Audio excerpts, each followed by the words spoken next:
आज चाहिँ साथीहरू म मार्च 22 को थर्ड शिफ्टमा आएको क्वेसन भन्नु गइरहेको छु। बिल्डिङ नम्बर 4 मसँग चाहिँ आज दुईजना सिस्टरहरू कन्ट्याक्टमा आउनु भएको छ। उहाँ पनि थर्ड शिफ्टकै बिल्डिङ नम्बर 4 हो, उहाँ पनि थर्ड शिफ्टकै बिल्डिङ नम्बर 4 हो। तर अचम्म चाहिँ यो छ कि है दुईजना साथीहरूलाई क्वेसन फरक छ के। बिल्डिङ नम्बर एउटैमा पनि क्वेसन फरक छ। हेर्नु है, म तपाईहरुलाई यो दुईटा क्वेसन दुईजना सिस्टरहरूले भनिदिनु भएको फिगियो गरेर यहीँ नै देखाइदिन्छु। उहाँहरूले भन्नुभएको हुबहु है। अब हेर्नु, यहाँनिर उहाँलाई के आएको छ, 1 देखि 4 नम्बरमा पाइ चार्ट आएको छ। ल अरे फेरि पाइ चार्ट कस्तो, फिगियोवाला। फिगियो भनेको कुन, डबलवाला है, एउटा पाइ चार्ट होइन, दुईटा पाइ चार्टवाला फिगियो गरेर आउने खालको 1 देखि 4 वटासम्म आएको छ। तर उहाँलाई के आएको छ, 1 नम्बरमा सक्थानुल फुसुदा कोइला फुटाइरहेको, यो 49 च्याप्टरमा जानुभयो भने त्यहाँनिर भेटाउनुहुन्छ। 2 नम्बरमा 165 mm को आएको छ यो नाप्नेमा। अर्को वासाङ, यो आगो लागेको तुगप्ता भनेर आएको छ, यो तातो यो छेक्ने भन्छ। यो 56 च्याप्टरमा जानुभयो भने भेटाउनुहुन्छ। त्यहाँबाट उहाँलाई 5 नम्बरमा चाहिँ बल्ल बल्ल स्तम्भको आएको छ। हेर्नु त, तर उहाँलाई के आएको छ, तोप स्तम्भ नआएर यो माथि 1 देखि 4 सम्म पाइ चार्ट आयो। त्यसपछिबाट वासाङ तो सेम आइहाल्यो, वासाङ आगो लागेको। अर्को के आएको छ, 7 वटा चाहिँ उहाँलाई फिनखाने आएको छ है, 7 वटा फिनखाने आएको छ। त्यसपछिबाट 5 वटा ब्लाइन्ड क्वेसन, यो त पछाडि लिस्निङको भइहाल्यो। हेर्नु है, अब उहाँलाई के आएको छ 6 नम्बरमा, यो मान्छेको पेसा के हो भनेको छ। हेर्नु त, यो मान्छेको पेसा के हो भनेको छ। तर यहाँ क्वेसन फरक छ, यहाँ चाहिँ फिनखाने आएको छ है। अनि हेर्नु, अब उहाँलाई के आएको छ, बक्सवाला आएको छ। 6 बजे चाहिँ रेल पुग्छ भनेर आएको छ के, त्यो लोकेसनवाला हो। अनि ग्रामरमा उहाँलाई गीते मुनिको आएको छ। तर उहाँलाई के आएको छ, हेर्नु त, नातको आएको छ है, हसियाको आएको छ। फेरि हसियाको फिगियोवाला आएको छ। हेर्नु न, कस्तो अचम्मको क्वेसन के। नात र जवाला नात र सवाला नातको आएको छ। हेर्नु त, यो सवाला नात अब तपाईलाई थाहा थिएन भने बितेको होइन। त्यही भएर मिनिङ पनि यसले पावर खोज्यो के, मिनिङ पावर पनि कति क्लियर गरेर पढेको छ भनेर खोज्दै छ क्या है। अनि के आएको छ, उहाँलाई थोकीको आएको छ, खराएको पिक्चर। अनि एउटा कपडा पाइन्ट गर्नेलाई आएको छ बलमा। तर उहाँलाई के आएको छ, 8 वटा थोकीको आएको छ। थोकी 8 वटा आएको छ जनावर नाप गन्ने मारीमा। अर्को 8 वटा कपडाको आएको छ। यहाँ चाहिँ के आएको थियो, एउटा मात्र थियो, एउटा थोकी एउटा बल पाइन्टमा गर्ने। यहाँ चाहिँ 8 वटा आएको छ। हेर्नु त, एउटै बिल्डिङमा पनि क्वेसन कति फरक, एउटै शिफ्टको एउटै बिल्डिङमा पनि कति फरक क्वेसनहरू है। फर्स्ट शिफ्ट परेछ भने 4 वटा बिल्डिङमा एउटै क्वेसन आउँछ भनेर अझै पनि अन्यलमा हुनुहुन्छ कि। मैले पटक भनिरहेको हुन्छु, साथीहरू पत्याउनु हुन्न नि त। आज त पत्याउनु हुन्छ कि अस्ति पनि भन्नु त भनेको थिएँ, सायद कतिले पत्याउनु भयो होला, अझै पनि पत्याउनु भएको छैन नि। हेर्नु है साथीहरू, एउटै बिल्डिङको थर्ड शिफ्टमा बिल्डिङ नम्बर 4 को क्वेसन कति फरक छ मैले तपाईँहरूलाई फिगियो गरेर देखाउँदैछु है। अनि अर्को हेर्नु, अब उहाँलाई 9 नम्बरमा के आएको छ, खोलामा माटो थुप्रिएको कारणले पानी राम्रोसँग काट्न सक्दैन। त्यो माटो पहिले हटाउनु पर्छ है। के भनेको छ, खोलामा माटो थुप्रिएको कारणले पानी राम्रोसँग काट्न सक्दैन, त्यो माटो चाहिँ पहिले हटाउनु पर्छ भनेको छ। त्यसमा चाहिँ गीते मुनि ग्रामर लागेर आएको छ। यो कारणले यहाँनिर आएको छ। यो भनेको 44 च्याप्टरको, 44 च्याप्टरमा जानु हो भने त्यहाँनिर भेटाउनुहुन्छ है। अनि अर्को, कार्यस्थलमा चाहिँ औजार प्रयोग गरिसकेपछि राम्रोसँग चेक जाँच गरेर राख्नुपर्छ भनेको छ। यो फिनखाने हो। यसमा एन्सरमा चाहिँ सुनुन प्रयोग गर्ने छ है। फेरि सुन्नु, कार्यस्थलमा चाहिँ औजार प्रयोग गरिसकेपछि राम्रोसँग चेक जाँच गरेर राख्नुपर्छ भनेको छ। एन्सरमा चाहिँ सुनुन छ है, प्रयोग गर्ने छ। अब हेरौँ 12 मा, कार्यस्थलको सरसफाइ महत्त्वपूर्ण हुन्छ। कार्यस्थल सरसफाइ छैन चेक जाँच गर्नुपर्छ। कार्यस्थलको सरसफाइ चाहिँ महत्त्वपूर्ण हुन्छ। कार्यस्थलको सरसफाइ चाहिँ गरेको छ कि छैन चेक जाँच गर्नुपर्छ भनेर यो अर्को फिनखानेमा आएको छ। अब यहाँ हेरौँ के आएको छ 13 नम्बरमा, फोहमको बारेमा पनि के आएको छ, साङ्गे फोहम। हेर्नु त, मैले तपाईँहरूलाई त्यत्तिकै भनेको हो।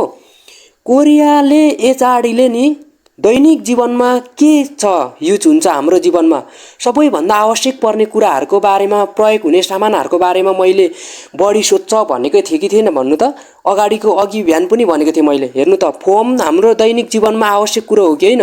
अनि यहाँनिर हेर्नु, कार्यस्थलको थन्काइ मनकाइ हाम्रो दैनिक जीवनमा आवश्यक कुरो हो कि होइन।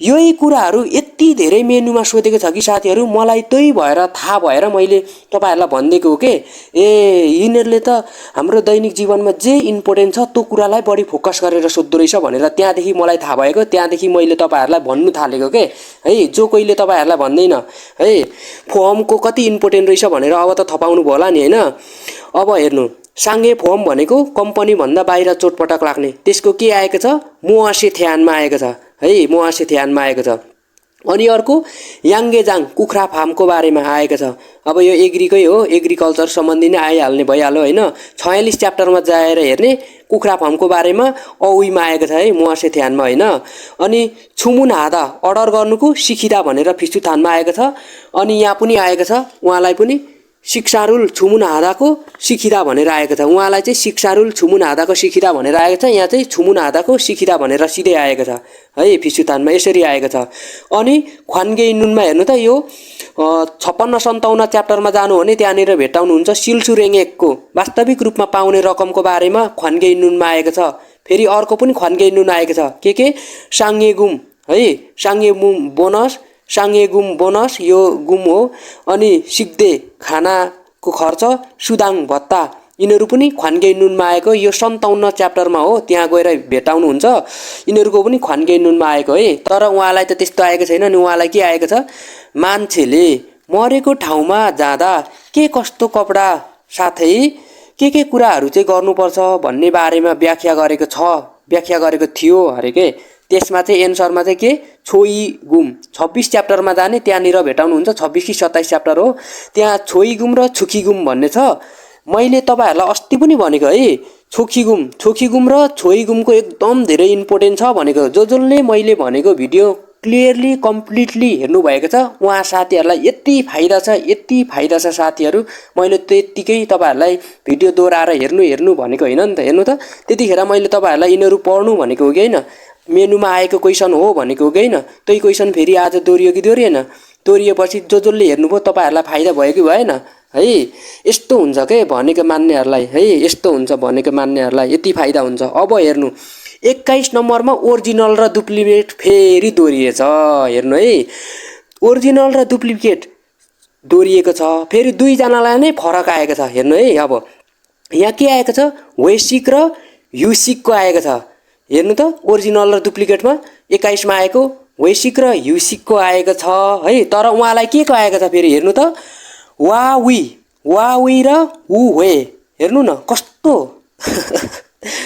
छक्कै पर्ने खालको छ के क्वेशन हेर्दाखेरि नै उहाँलाई 21 मै आएको वावी र युवे को आएको हेर्नु त युवे को आएको ओरिजिनल र डुप्लिकेट तर उहाँलाई चाहिँ वेसिक र युसिक को बारेमा आएको छ उहाँलाई 22 मा के आएको छ अदि र अजी को आएको छ उहाँलाई चाहिँ 22 मा नर्मल आएको छ है त्यस्तो आएको छ साथीहरु अब हेरौं अर्को के आएको छ उहाँलाई आन्जन बोकको बारेमा मुआसे ध्यानमा आएको छ हेर्नु त यो सुरक्षित पोशाक फेरि त्यै दोहोरियो हाम्रो दैनिक जीवनमा आवश्यक इम्पोर्टेन्ट कुरा के हो फेरि त्यै दोहोरियो मैले यसको पनि अगाडि भनेको थिए तपाईलाई आन्जन पोकको पनि आइसकेको छ मुआसे ध्यानमा भनेको थिए फेरि पनि आयो है फेरि पनि आयो अब हेर्नु उहाँलाई के आएको छ उहाँलाई के आएको छ भने सामुसिल चाहिँ अधि इष्टुमिका भनेको छ यो लिसनिङमा हो यो सामुसिल अधि इष्टुमिका भनेको छ यसको एन्सर चिनिहाल्नुहुन्छ तपाईले नर्मलै हो हैन अनि अर्को बक्सवाला आएको छ उहाँलाई छलदानगी है छलदानगीको आएको छ यो इलेक्ट्रोनिक कटरको बारेमा यो यस्तो बक्सवालामा भर्नेमा आएको छ है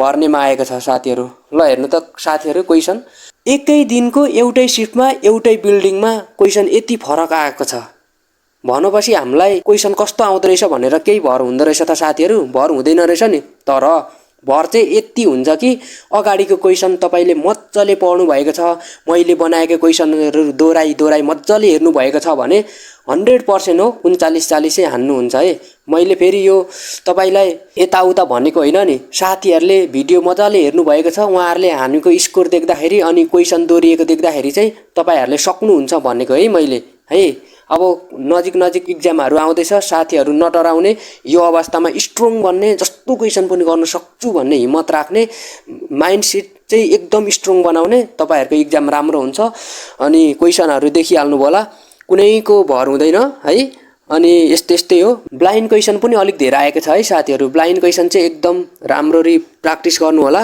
ल साथीहरू। भोलि इक्जाम हुने साथीहरूलाई बेस्ट अफ लक। अनि आउँदो पछाडि इक्जाम दिनु साथीहरूलाई पनि मजाले प्रिपेयर गर्नु होला। अगाडि मैले बनाएको भिडियोहरू मजाले दोहोऱ्याएर हेर्नु होला। अनि लास्टमा एउटा सानो सहयोग सब्सक्राइब गरेर माया पनि देखाइदिनु होला। यदि सब्सक्राइब गरेर जोडिनु भयो भने चाहिँ मैले डेली इक्जाममा आएको क्वेसनहरू लगाइदिइरहेको हुन्थेँ के है। डेली इक्जाममा आएको क्वेसनहरू लगाइदिइरहेको हुन्छु। आज 22 को, हिजो 20 को लगाएँ, 21 को लगाएँ, फेरि भोलि 23 को लगाउँछु। त्यही भएर मसँग जोइन हुनु होला है।